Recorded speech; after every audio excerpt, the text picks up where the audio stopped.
once worked as a cashier at a local grocery store. Not sure if you knew that.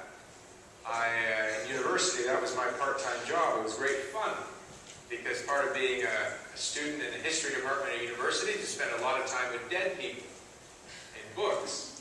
And sometimes the dead people are just people in the libraries or whatnot. Not really, but sometimes they look like that.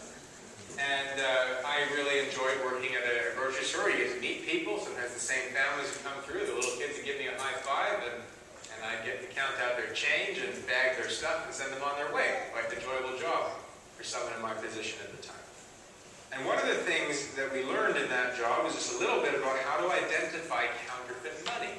And actually, one day when I was there, a few $100s in counterfeit Canadian 20s were passed. It was a pretty serious issue. And there was sort of two parts to the training. One part was focused on, what does a bill look like? A real Canadian dollar bill or a $20 bill. We don't have dollar bills. Oh, we have loonies because we're cool like that. But in Canada, we had to learn the great insight that if you make a $5 bill blue and a $10 bill pink and a $20 bill green, no one gets them mixed up. And so we're thinking of writing a letter to the U.S. Treasury Department to help you with this. It's very easy to identify a $5 bill because it's the right color.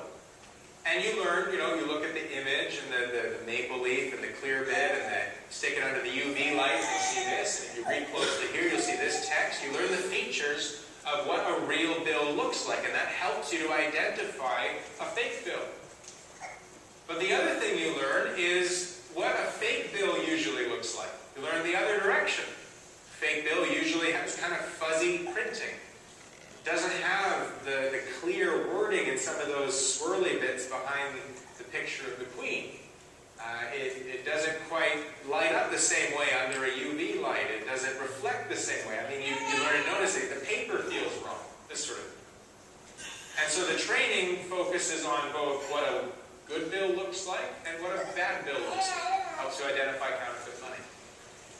This story, or this section of Mark's Gospel, is mostly the second type of training. We're looking here at what a disciple is not, in order to answer this question of what is a true disciple of Jesus Christ. And there's a few things we learn